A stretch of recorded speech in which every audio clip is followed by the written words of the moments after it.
Welcome to the Making Sense podcast. This is Sam Harris. Just a note to say that if you're hearing this, you are not currently on our subscriber feed and will only be hearing the first part of this conversation. In order to access full episodes of the Making Sense podcast, you'll need to subscribe at samharris.org. There you'll find our private RSS feed to add to your favorite podcatcher, along with other subscriber-only content. We don't run ads on the podcast, and therefore it's made possible entirely through the support of our subscribers. So if you enjoy what we're doing here, please consider becoming one.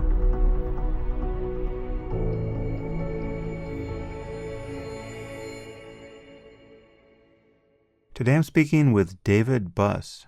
David is a professor of psychology at the University of Texas at Austin, and he's the author of many books, most recently, When Men Behave Badly: The Hidden Roots of Sexual Deception, Harassment, and Assault. And David and I get into many interesting topics around the differential mating strategies of men and women. We discuss the controversy that surrounds evolutionary psychology, the denial of sex differences that one increasingly encounters on the left, cross-cultural findings in human psychology, the replication crisis in psychology, and then we get into the differences between men and women with respect to the relevant attitudes toward sex and mate preferences, sex differences in jealousy and infidelity, the sources of unhappiness in marriage, mate value discrepancies, what we can learn from dating apps, polyamory and polygamy, the plight of stepchildren, and the so-called dark Triad personality type that causes so much mayhem, the MeToo movement, and related topics. Anyway, I hope you enjoyed this conversation as much as I did. All very useful stuff to understand. And now I bring you David Buss.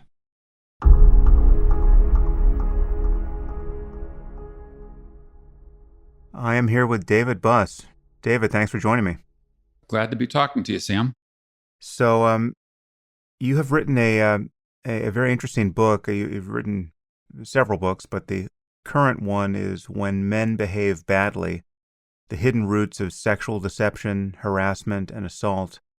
And when did you start writing this? Was this a MeToo response, or? No, not at all. Well, first of all, I've actually been researching conflict between the sexes for about 3 decades. Mm-hmm. So I published my first paper on it about 30 years ago. No, I started writing a book and signed a contract for it at least a year before the Me Too movement broke. So it's a long-term project. It took me about 3 years to write, 30 years to research, 3 years to write. Well, it's really interesting, and it connects with so many topics that are, of perennial importance, but, seemingly even more important now. But before we get into the specific topic of biological sex and the differential mating strategies of men and women and all of the logic there, perverse and otherwise, let's just talk about the scientific context in which we're having this conversation. I mean, this is essentially evolutionary psychology that is the lens through which you're looking at these phenomena. Evolutionary psychology, has been and probably still is somewhat controversial. Can we rehearse the reasons why that's the case? I think that it's controversial primarily among people who don't really understand its logic. So people pick up a newspaper article on it, or even in the textbooks that cover it, and all intro to psychology textbooks cover it, they typically contain conceptual errors, typically many conceptual errors. And so I think there's just a lack of accurate understanding of what evolutionary psychology is. And I think part of that stems from, in my field, which is psychology, you can get a bachelor's, a master's, or a PhD without ever taking a single course in evolutionary biology. Mm. And so what it means is that all the professors don't have any training in it. and they don't have a deep understanding of it. Now, of course, some do. Some pick it up post PhD or get some exposure to it. But one way to think about it is that, I mean, the term evolution, we can start there with some, why things are controversial.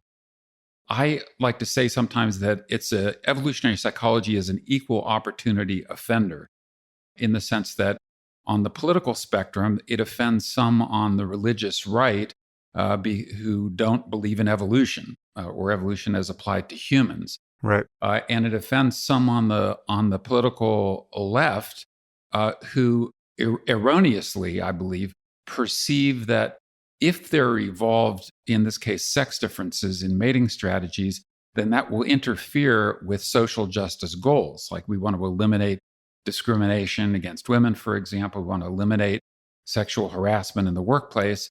And so it is perceived that, well, if it's evolved, it's inevitable, it's ineluctable, there's nothing we can do about it. And that's just simply a conceptual error, a misunderstanding of the field. And then I guess one other reason that it's controversial in the modern environment is that I and other evolutionary psychologists conceptualize, theorize, and empirically document evolved sex differences in this case, our mating psychology or our sexual psychology. And we're in an era where some people believe it's what I call sex difference denialism. And they don't want there to be sex differences. If there are sex differences, they don't want them to be evolved sex differences.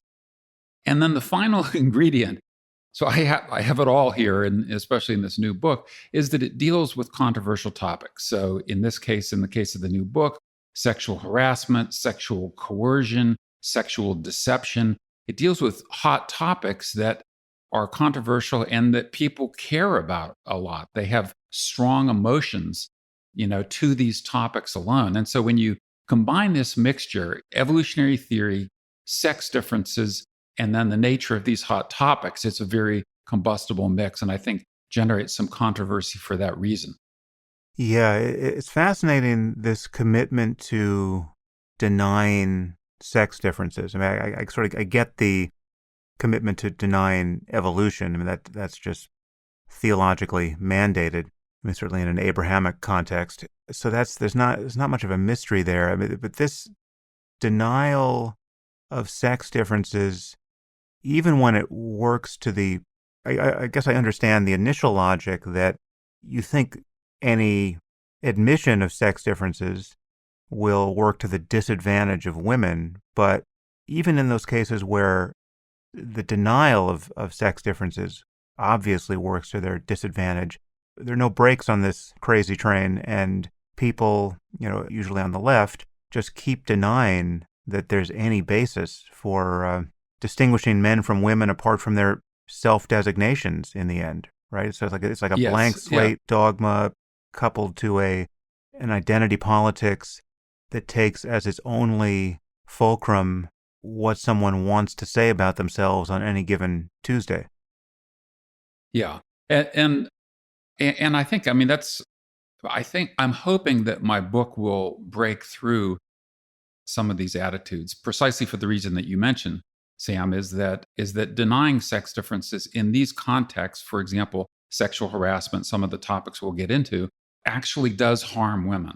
I mean, then, we know, for example, that, the more extreme forms of sexual violence are largely perpetrated by men, and women are the primary victims of it. And so my argument is that we really need to understand the underlying sexual psychology of men and women and how they differ in order to eliminate some of these problems, which are genuine problems. Yeah. So I guess there are a few other pieces here that could explain a bias against evolutionary psychology. There's one you close the door to in several places in your book. There's the naturalistic fallacy, the idea that explaining things in terms of evolutionary logic could be mistaken for saying that because this is the way things have been, and we can tell a story that there were adaptive advantages in the past to our ancestors for human nature taking this turn, we're therefore justifying, in this case, these differences in mating strategies between men and women. Say we're saying it's a good thing because it's a natural thing, and of Right, course, right. no one is saying that, or at least I haven't met such a person, and yet that's an obvious misunderstanding. It is. And it is astonishing to me how frequently people do jump to that fallacy. But I think that there's some hope, at least for some people, because you mentioned my other books. The first book that I wrote was The Evolution of Desire: Strategies of Human Mating.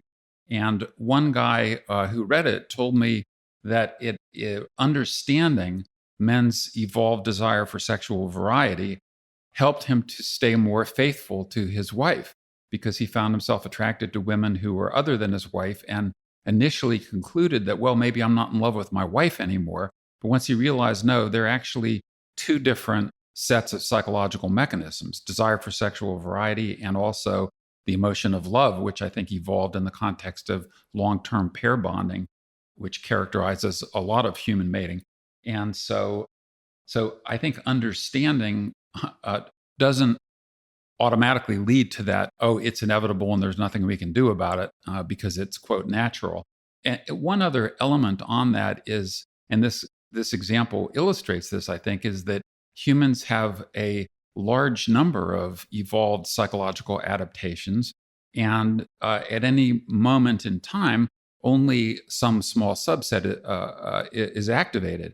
And so we can keep certain adaptations quiescent, unactivated. We can activate those that we think are desirable to activate. But the issue of what exists and what should exist from a moral or ethical perspective, those are two different issues. Mm. Yeah, I guess there's also the concern that an evolutionary explanation ignores the role of culture, which of course it need not, because we have evolved, at least for some considerable period of time, in the context of culture, and there's an evolutionary description of how culture changes as well. Whether that's more than an analogy to genetic evolution is something people can argue about, but it has a similar Darwinian dynamics. So, before we jump into specifics, what can we say about the role of culture here? Because it's been widely alleged that much psychological research has been done on so-called weird people, white, educated, industrialized, rich, democratic people, and therefore has ignored the diversity of people on offer across the planet, and therefore it can't really generalize its results to all of humanity. Given what we're about to talk about, how concerned should anyone be that that's the case? I think that evolutionary psychologists in general are less guilty than other social scientists in that. And so, one of the first studies I published on mating psychology was involved 37 different cultures that were, many of which were decidedly non-weird. Right. And also, as I talk about in the new book, some of the sex differences, for example, in the psychological design of sexual jealousy, have now been replicated in a large number of, more traditional cultures. Brooke Skelza out in California, I don't know if she's in your neck of the woods or not, but she did a study of 11 different cultures and replicated the sex differences. So, if you look at the cross-cultural evidence, which is difficult to gather, but it accumulates year after year, there is strong empirical support, at least for a number of hypotheses about that have been advanced, and in particular, those centering on human mating. It sounds like this is not the epicenter of the replication crisis in psychology, but how concerned are you about the replication crisis? Is that affecting any of what we're going to talk about, and just how much is that casting a shadow on any of the work you have done or are doing? We should probably remind people what we mean by replication crisis. I've mentioned it a few times on the podcast, but I haven't actually done a proper podcast on it. So, well, I guess for the listeners, the replication crisis is that many phenomena, especially in the field of social psychology, in that subdiscipline, have turned out not to be replicated. That is, other scientists come in, and especially if the findings are counterintuitive or appear astonishing, or that our intuitions wouldn't lead us to expect those, many of those have not been replicated. And so people are going back to the drawing board. But I think as it pertains to my work and the work that I talk about in When Men Behave Badly, I'm not at all worried about it, because these sex differences, they are large in magnitude and highly replicable. And it's one of the reasons why, from early on, why I started studying 37 cultures rather than just, a couple of samples from North America or Western Europe, because, you don't want to stake your career on findings that are not replicable. And so I always try to instill that in my graduate students, that you want to be sure yourself that the findings are solid and replicable before you publish them, so that you don't fall into that trap. And so I can tell you, with respect to some of the sex differences in mate preferences that I've documented and that others have attempted to replicate, and in sexual jealousy is another example, even people who dislike the theoretical lens that I use are still able to replicate the actual results in their own labs. And so I feel very confident in this case. I think, in fact, these sex differences are among the most replicable in the field of psychology. So let's start. Let's take it from the top, or the bottom, as the case may be. Yeah. How do we define sex biologically? Biologists define sex very simply by the size of the sex cells. So the gametes, that is, the males are defined as the small ones. In the human case, you have basically sperm, which are little more than tiny packets of DNA, and an outboard motor, adaptation designed to get to the egg to fertilize it.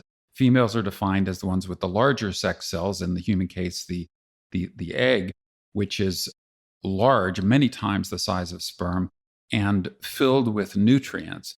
And so from the moment of conception, and then subsequently, females are investing more than males. So some people use, it's kind of a cliche at this point, but sperm are cheap, eggs are expensive. But it is true. And so sex defined in that way is different from things like gender identity or sexual orientation or sexual attraction.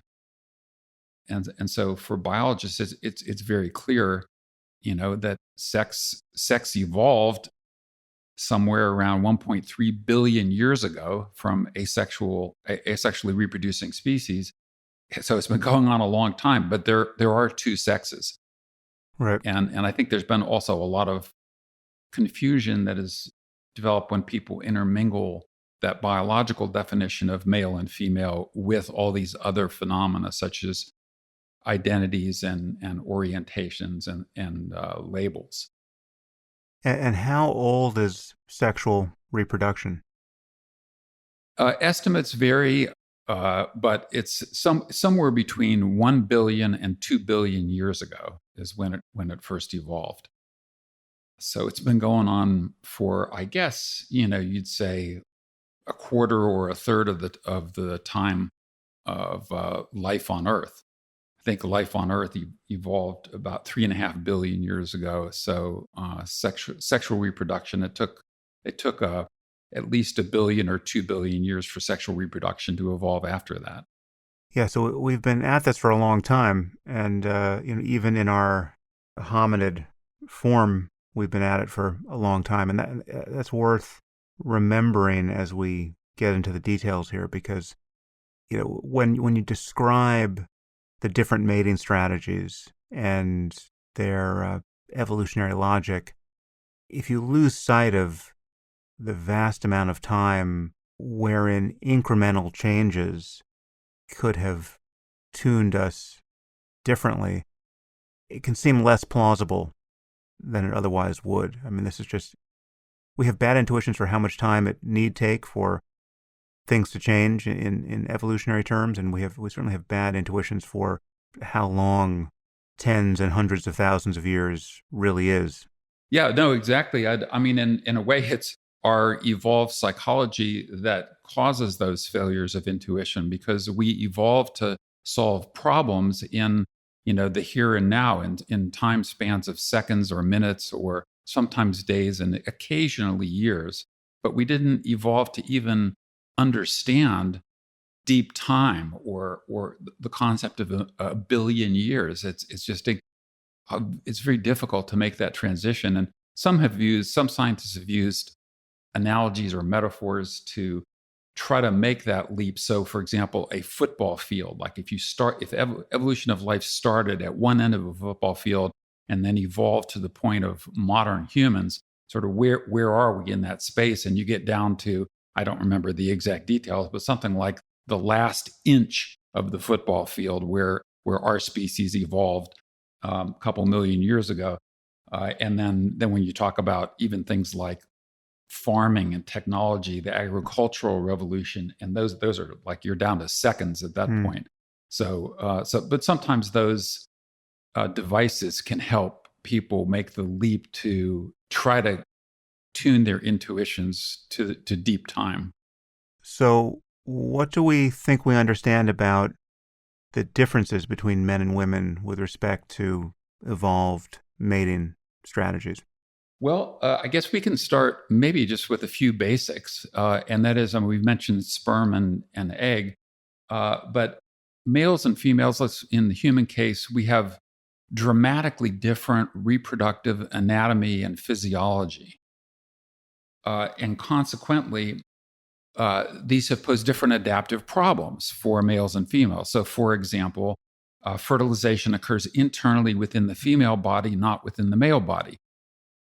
What this creates is an asymmetry in certainty of parenthood, where women are always 100% certain that they are the mothers. Like no mother ever gave birth, as far as I'm aware, and as the child is emerging from her body, wondered, gee, is this kid really my own? Mothers are 100% certain. Men can never be sure. So some cultures use the phrase mama's baby, papa's maybe, to kind of capture that asymmetry. But this stems from the fact that fertilization occurs internally within women, not within men. And so this is an example of an adaptive problem that men have faced recurrently over evolutionary time that no woman has ever faced. And so you take this example, other examples, other fundamental features are the obligatory parental investment that each sex has to devote to produce a single child. Women have that obligatory 9-month investment, and it's obligatory in the sense that women don't have a choice about it, really. I guess, well, maybe some modern technology. I mean, you can farm it out to other female bodies, but a woman can't say, "Look, I'm very busy with my career right now. I really only want to put in 2.5 months of the pregnancy." It's obligatory, and 9 months is heavy investment metabolically. It also creates problems for women because her center of gravity is moved forward, and so it puts extra torque on her back. And that's one reason why we think that male and female spines are differently constructed, where females have a wedge-like vertebra in there, which helps to relieve the torque when that center of gravity is moved forward.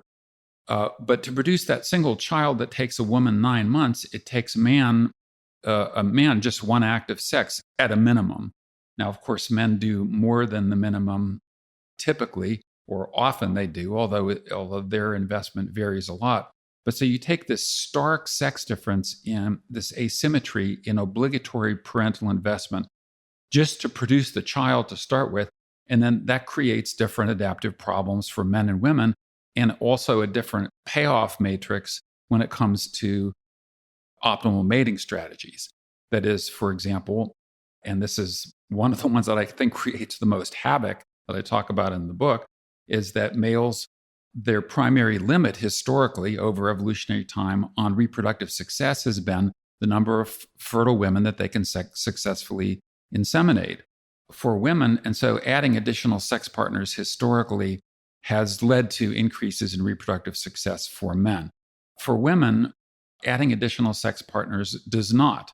Now, women can sometimes benefit from additional sex partners, as I talk about in the book, under Why Women Have Affairs, which I think is a really interesting dimension of a hidden side of female sexual psychology. But you can see that due to the asymmetries in investment, there are going to be sex differences in optimal mating strategies. And so the key point that I want to make here is that it would be astonishing to an evolutionist if you found profound sex differences in our reproductive anatomy and physiology and zero attending psychological, behavioral, and strategic sex differences that correspond to the different adaptive problems that those sex differences in anatomy and physiology create. And so we look and there are clear predictions in some cases, and we find that, yes, lo and behold, they do. You do find psychological and strategic and behavioral sex differences in precisely the domains where the sexes have faced these different adaptive problems. And one of the things I'll just mention why some people say, oh, you're saying men are from Mars and women are from Venus, which I absolutely hate, because no, that's not what we're saying. The meta theory of the evolutionary psychology predicts both sex differences and similarities between the sexes at the psychological level. And it's a very precise meta theory. Namely, we expect similarities between men and women in all domains in which they face approximately similar adaptive problems. So, as an example, both sexes have faced the problem of eating, getting fuel for the machine.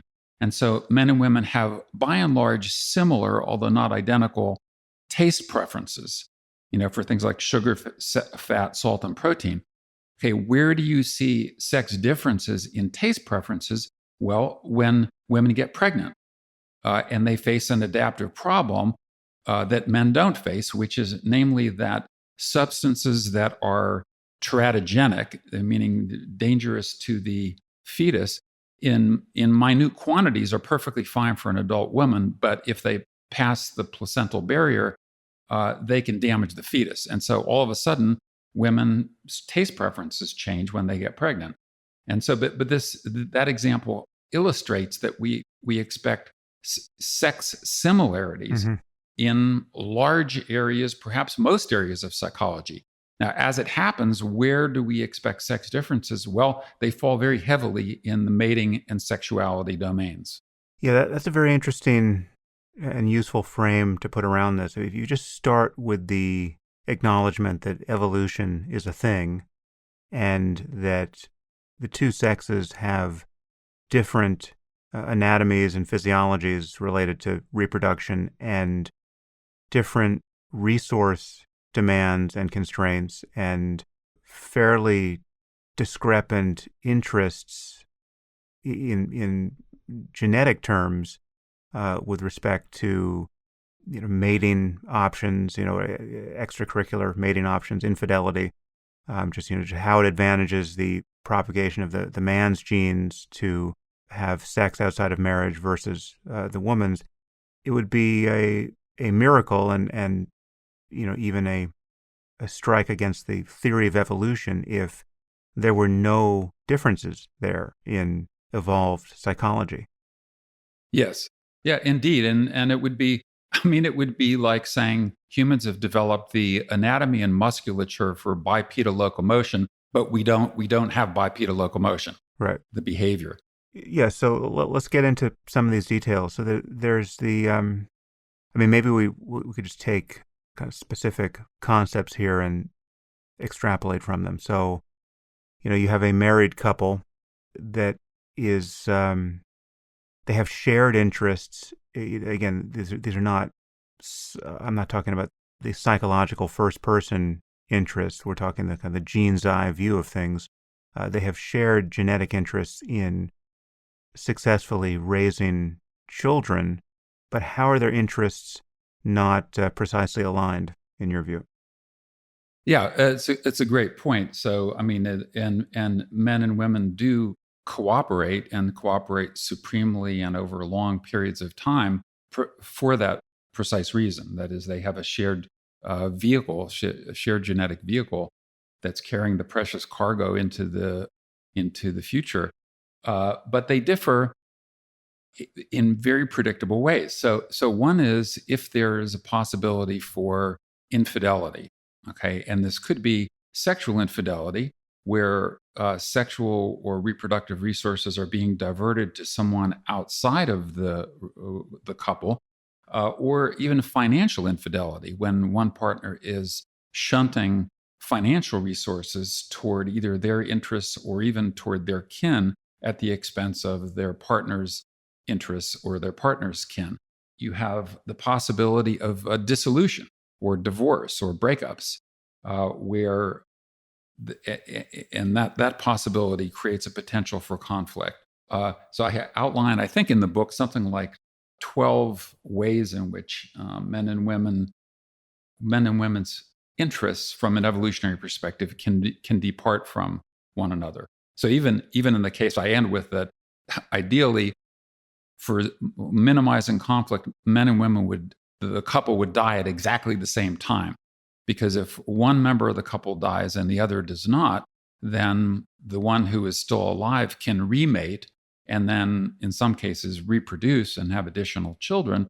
And so the pooled resources can be devoted toward interests that are not, aligned with the interests of the original partner. So there's a very predictable set of circumstances in which the interests of men and women depart from an evolutionary perspective, with the qualification that also occurs within the context of shared interests. Okay, so from the genetic perspective here, it's very easy to explain the man's infidelity or inclination to be unfaithful, provided he can get away with it, right? I mean, there's really no limit to the evolutionary advantage for him. If he could impregnate 1,000 women surreptitiously and actually expend no resources on them and their progeny, that would be an amazing gain for him in evolutionary terms over remaining faithful to his wife. And one could also add that, this is an all too common inclination for men, but we could also say that he should be highly incentivized to donate sperm to a sperm bank whenever he can. That's really the ultimate case where he could father scores of children for whom he would shoulder no financial or emotional responsibility. And from his genes perspective, that would all be to the good, but there are very few men who feel any internal psychological motivation to do such a thing. So there's clearly daylight between what people feel they want to do and what would make genetic sense if you were going to use the cold logic of evolution. But of course, we haven't evolved in the presence of sperm banks, and we don't have intuitions for how good it would be to father hundreds of children we never meet. But there's something more mysterious, or at least slightly harder to explain, about a woman's tendency to be unfaithful in a marriage. What do we know about the evolutionary logic of that? Yeah, it's a great question, and I devote a chunk of my book to exploring that very issue. Just one quick comment on the sperm bank. I think you hit the nail on the head with it, that sperm banks are evolutionarily novel, and we don't have adaptations to things that are evolutionarily novel. And so that's not really a great mystery. As Steve Pinker once said, his genes, he's never reproduced. He says his genes can go jump in a lake. Right. That we're just operating from our evolved psychology that evolved not to these weird modern conditions that we find ourselves in. Anyway, so your question about female infidelity, I think it's really fascinating, because this is an area where I end up disagreeing with some of my evolutionary psychology colleagues, even those who I have a lot of respect for, such as Marty Hazelton, former student of mine, Steve Gangestad, and others, where the traditional explanation, which I originally thought was compelling, is that women can, at least in some cases, get high quality genes from an affair partner while retaining the investment of resources and commitment and fathering from a stable regular mate. And so, and in principle, that logic could work out. So in particular, if a woman is mated to a man who has inferior genetic material, for example, genes for diseases or ill health or a compromised immune system, in principle, that can work out. Okay, and there have been a variety of tests of that, and this is still under contention. But if you ask the question, well, why do women have affairs? Do women really have affairs for the functional reason of obtaining good genes from these affair partners? And what I argue is for a different hypothesis that I call the mate switching hypothesis. That is, women have affairs primarily when they're unhappy with their current relationship. And you may say, well, boy, that is the least surprising thing I've ever heard. But it's interesting that if you look at men who have affairs and compare them with men who don't have affairs, there's no difference in their marital happiness or relationship satisfaction. So women have affairs when they're unhappy with the relationship.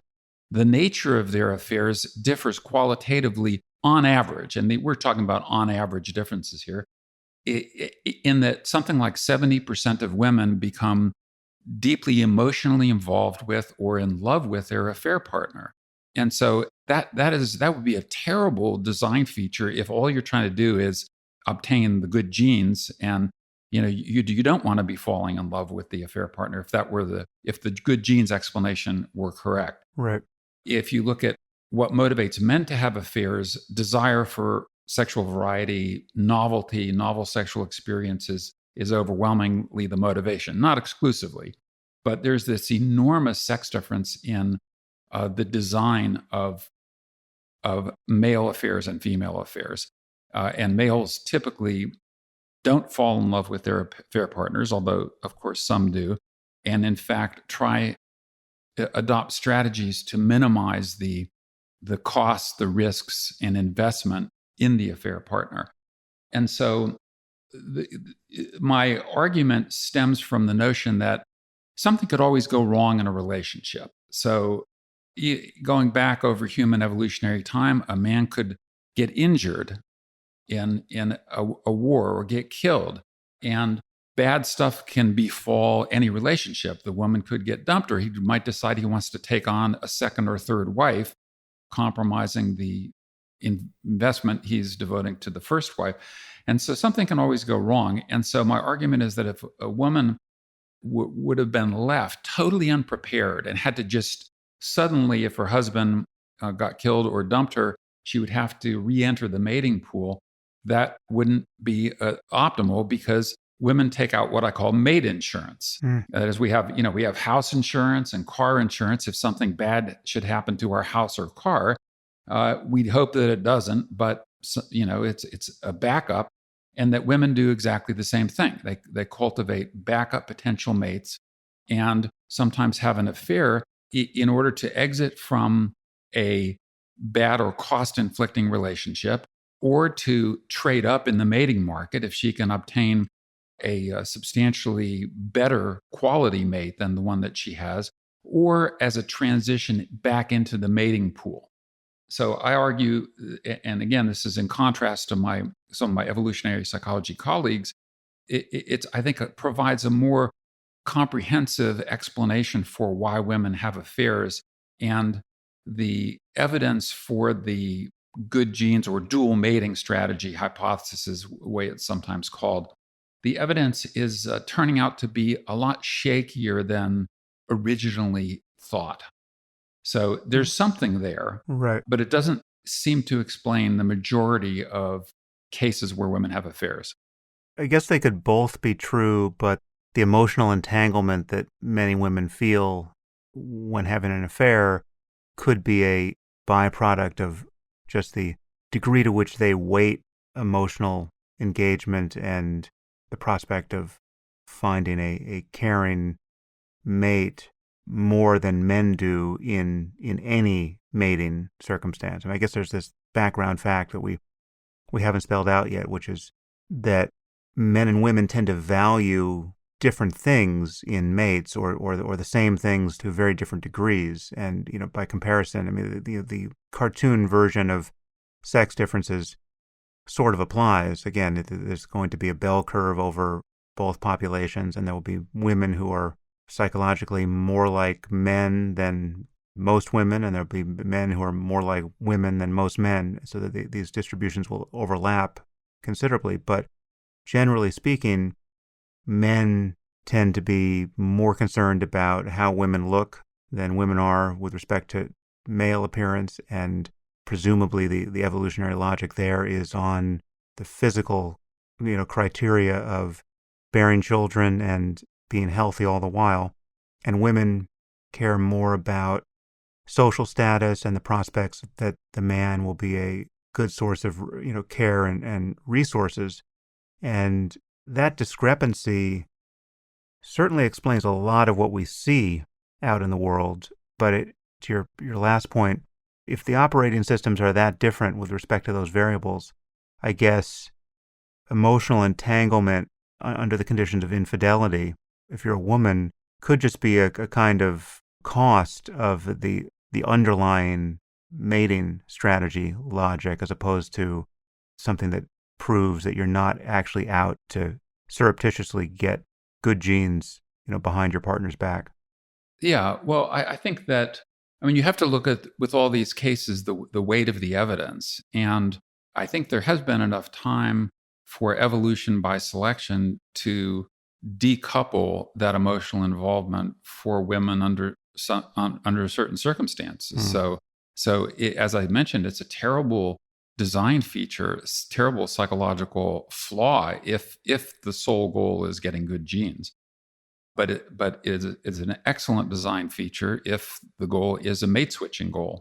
Is there? I seem to remember there being research around women's mate preferences changing to one or another degree when they're ovulating. Did I make that up, or is that?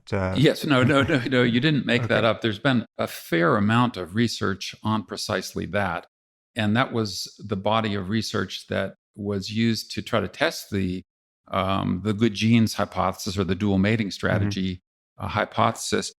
The problem that it runs into is a couple things.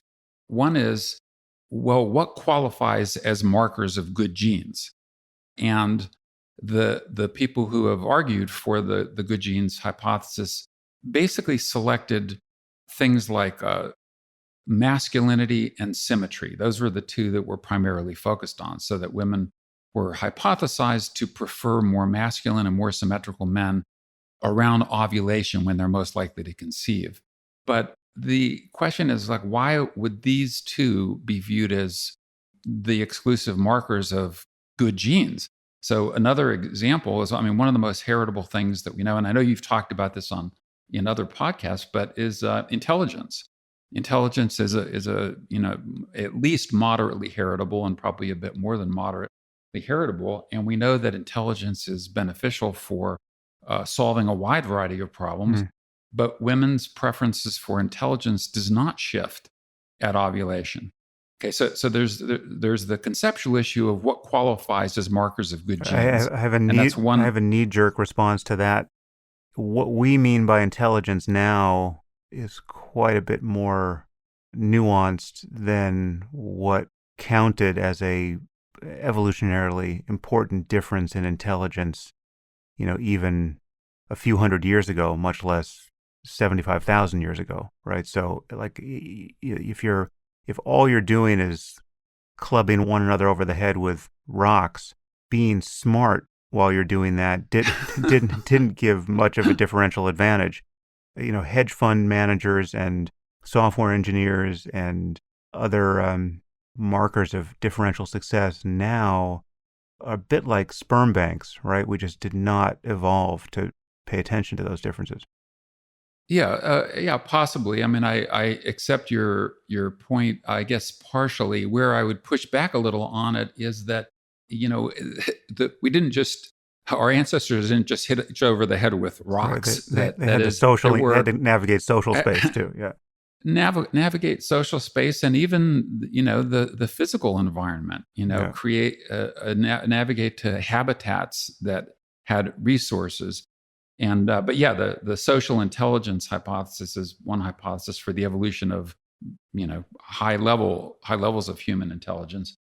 So I would push back a little bit on that. And I think it's an open question. I mean, if you go to, I don't know, traditional hunter-gatherer societies, do the people that they call intelligent, would they be the same people that we call intelligent? Right. But of course, recognize that your point about, we have very specialized, skills and abilities in mathematics and hedge fund managing and so forth that wouldn't have been relevant ancestrally. But I want to get back to the second problem that I see, and it actually relates to the issue you brought up very early in our conversation, which is the replicability crisis.